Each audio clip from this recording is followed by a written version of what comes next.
Faut-il un grand plan climatiseur, comme le réclame Marine Le Pen? Écoutez. Il faut un grand plan clim, évidemment.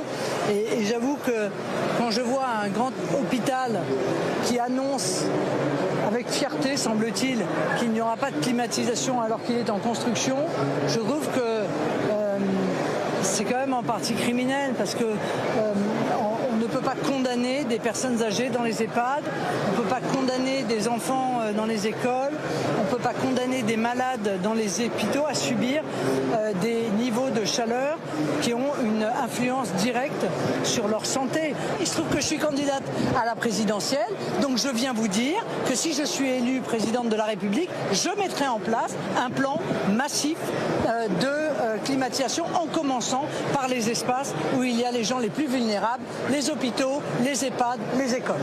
Mais c'est là où on croit rêver, Arthur de Vatrigan, parce que je n'arrive pas à comprendre pourquoi ça n'existe pas déjà. C'est-à-dire que ça avait mauvaise presse, la clim, c'est ça? Mais jusqu'à encore aujourd'hui, c'est la mauvaise presse. Irresponsable. Je crois que c'est ça. Vous demandez à la majorité, je pense, de Français, ils vous diront, parce qu'ils ont été allaités à ça, à perfusion haute dose, que ça troue la couche d'ozone, que ça consomme beaucoup d'électricité. Mais le problème de ces événements comme la canicule ou autre, en fait, c'est qu'à chaque fois, ça révèle le tiers-mondisme français. Dès qu'il y a un problème, on dit finalement le français, les structures françaises sont en très mauvais état. Et donc on redécouvre à chaque fois. Donc c'est en effet l'EHPAD, c'est les hôpitaux, ce sont les écoles, et donc c'est-à-dire les personnes a priori les plus fragiles qu'on doit protéger, qu'on ne protège pas. Mais une actu chassant l'autre. D'ici 2 semaines, peut-être 2 jours, si une autre actu arrive, on n'en reparlera plus, puis on passera à autre chose. Non, mais il y a quand même une responsabilité écrasante d'un courant politique important en France, qui depuis des années, depuis des dizaines d'années, n'a cessé d'être contre le principe de changer cette situation, pour des raisons purement idéologiques. Et c'est les écologistes. De la même manière que les écolos, par leur action insensée, ont failli casser notre outil nucléaire, de la même manière, ils ont réussi à ce que la France prenne un retard extraordinaire en matière de climatisation. Quand vous pensez qu'il y a 7% en France des foyers qui sont climatisés contre 90% aux États-Unis, vous vous dites qu'on est effectivement côté de la plaque. On est à côté de la plaque. Bah oui. Et puis alors on peut avoir une tolérance pour les anciens logements, pour les anciens hôpitaux à la limite, mais aujourd'hui c'est vrai que et elle emploie le mot juste, Marine Le Pen, c'est criminel de ne pas intégrer dans son système de construction une climatisation. Et avoir la clim, ça ne veut pas dire envoyer du froid et être à 18 degrés quand il fait 35 dehors. Ça peut être aussi très maîtrisé, il peut faire juste bon et doux et on n'est pas obligé de se peler à l'intérieur. 16h14 sur Europe 1 pour Elliott Deval-et-vous. On est ensemble jusqu'à 18h. On revient dans quelques secondes. Et chers auditeurs, n'hésitez pas à prendre votre téléphone 01 80 20 39 21. Vous nous appelez, vous nous racontez ce qui se passe chez vous. La canicule a-t-elle frappé? Combien de degrés? Que faites-vous justement pour faire face à la chaleur? Je regardais un peu. Non, finalement, le seul endroit où il n'y a pas de canicule, c'est le sud-est de la France. Il fait 27 degrés à Nice. Et la moitié du pays est sous canicule aujourd'hui. Limoges, 34 degrés. 36 degrés à Bordeaux, ça commence à chauffer là. Et vous avez des averses orageuses du côté de Rouen à plus de 30 degrés. Alors que la France s'apprête à vivre un épisode de canicule peut-être inédit de par sa virulence et peut-être de par sa durée. Sébastien Lecornu va activer samedi un centre interministériel de crise au ministère de l'Intérieur. La canicule s'étend ce vendredi en France avec désormais 53 départements concernés par la vigilance orange canicule le long d'un axe allant du sud-ouest au nord-est. Quelques chiffres importants quand même à savoir et à découvrir. Le SNCF a supprimé 71 trains intercités qui devaient circuler du jeudi au lundi. Je crois qu'il y a plus de 700 écoles qui vont voir leurs cours reportés. Faute de moyens pour faire face à la canicule. Épreuve du bac comprise. Épreuve du bac, mais il faut raison garder. C'est-à-dire que vous avez 58 000 établissements scolaires en France. Donc 780 établissements, c'est 1,84%. Oui, mais quand ça tombe sur vous, c'est très désagréable. Bien et sûr, en plus, Caroline. c'est pas que les écoles publiques, parce que là encore une fois, on pourrait avoir une certaine tolérance. Moi, c'est vrai que j'ai mis mes enfants dans des établissements privés. Ça veut dire qu'on paye quand même beaucoup plus que ceux qui laissent leurs enfants dans les écoles publiques. Mais c'est la même chose. Vous recevez des mails tous les ans depuis des années.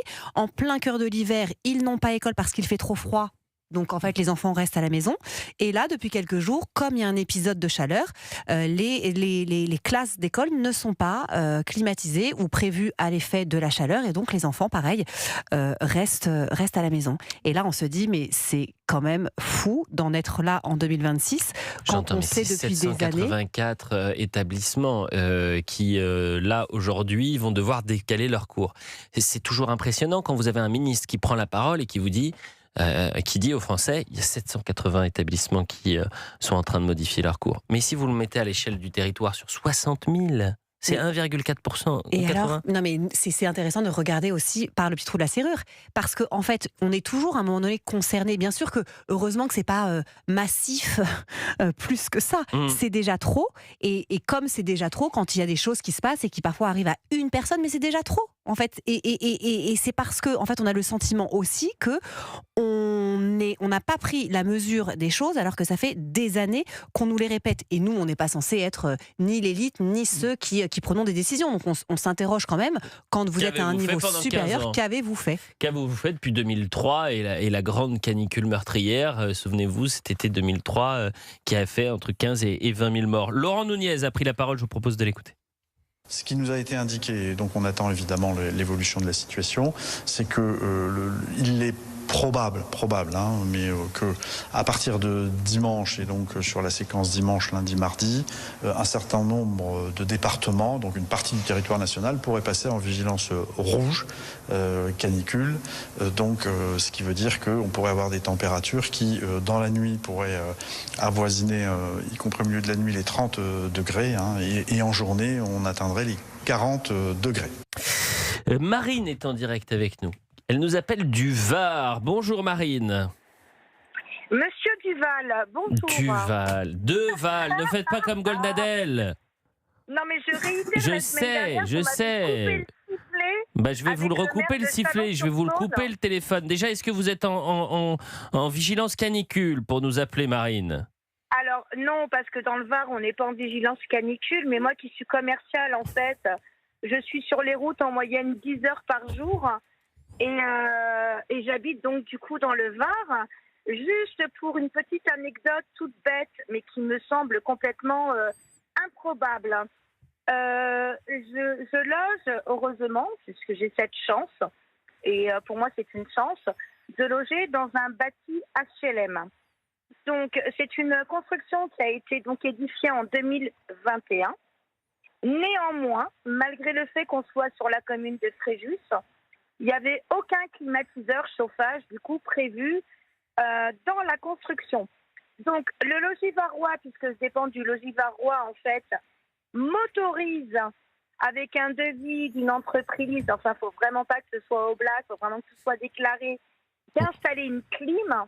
Mais je me dis que quand on est dans des régions comme les nôtres, mais la clim, mais c'est vital en fait. Ouais, non, mais vous avez raison. Vital. C'est un enjeu essentiel, notamment et vital, notamment dans les EHPAD. Je crois que désormais dans les EHPAD, vous devez avoir obligatoirement une pièce climatisée. Mais c'est insuffisant. Vous faites comment dans les chambres des personnes âgées, des personnes malades? Il faut vraiment se poser cette question. Ça, c'est la doctrine, mais c'est pas la majorité. Si, moi, j'ai beaucoup séjourné à l'étranger de par mon parcours professionnel, et je ne comprends pas en fait qu'en France, on est soi-disant la 8e puissance mondiale, qu'on ne puisse pas réchauffer les gens quand ils ont froid et rafraîchir les gens quand ils ont chaud. Alors, je ne vais pas vous prendre l'exemple de Dubaï, parce que là, vraiment, c'est à l'extrême. Mais néanmoins... Non, mais Gérard parlait des États-Unis. Il y a une culture de la clim qui n'existe pas en France. C'est combien de pourcents des 90%. 90% des habitations. Il n'y a pas un Américain qui achèterait une maison, un appartement. Sous canicule. 16h25 sur Europe 1. Chère Marine, un grand merci de nous avoir appelés. Mais il y a du monde qui souhaite réagir justement et nous raconter un peu ce qu'ils sont en train de vivre.